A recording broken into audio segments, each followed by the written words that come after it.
Today we're going to be practicing solving a system of equations. And so remember that what we're looking for when we're solving a system of equations is to either determine the point where the ordered pair, the point where those two lines cross over each other, or to determine that the two lines are parallel and therefore don't share a point of intersection, or to verify that the two lines are exactly the same line and therefore share all the points that are in common on those lines and have infinitely many solutions. For the purpose of this video, we're going to concentrate on this part right here, which is finding that point of intersection. And so if we look at our first example, you can see that these are both in slope-intercept form. So if you were given them in slope-intercept form like they are now, you'd be ready to start. If not, you'd have to solve for y and get the equation into slope-intercept form. Now, what happens is that when I can have them both equal to y, then what that implies is that I can use substitution and take this part here, negative 2x minus 3, and set it equal to this part here, 3x plus 7. And I could do that by substitution since they're both equal to y. And now I'm going to take and I'm going to solve this equation for the variable x. That'll give me part of the ordered pair where they cross over each other. So however you want to solve this equation for x, I'm going to take and subtract 3x from both sides.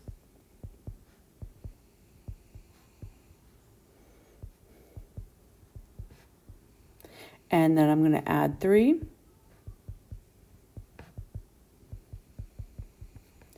And then I'm going to divide by negative 5.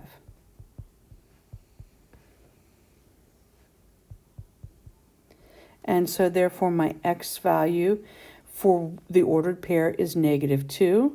But I'm going to have to take this x value of negative 2 and I'm going to have to go back into one of these two original equations. It doesn't matter which one. And in place of x, I'm going to put in negative 2. So here's my y equals 3. Right here is where I'm going to substitute in negative 2 that I just found. And I'm going to take and do the order of operations now. Negative 3 times the negative 2 is negative 6. And I'm going to get that my y value is 1. And so now what that tells me is that when I go to write my answer, that my ordered pair, the place where these two lines cross over each other, is at negative 2, positive 1.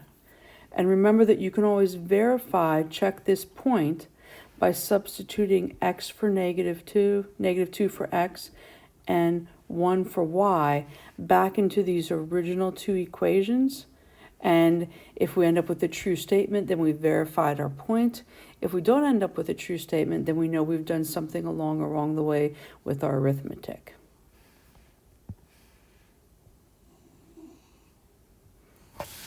All right, so now let's look at our second problem over here. Our second one, same thing, they are set up with y equals. So I'm going to take and use substitution and say I have negative 1/2 x plus 1 equal to that other part that was equal to y, which is 1/3 x plus 6. And what I notice here is I have two fractions. And so I'm going to use this process of clearing the fractions. And if I look at my denominators, they're 2 and 3. And I know that 6 would be the lowest common denominator there. And so I'm going to multiply the whole equation by 6. And so when I multiply by 6 here, that's going to give me a negative 3x. Everything gets multiplied by 6, so plus 6 equals 1/3 of 6 is 2. And then 6 times 6 is 36. And now I'm going to solve this equation 4x. However you would like to solve it, I'm going to take and subtract 2x.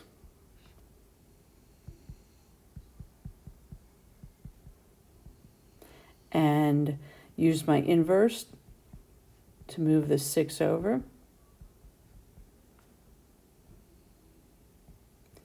And then divide to get x equals -6. And so that is part of our ordered pair.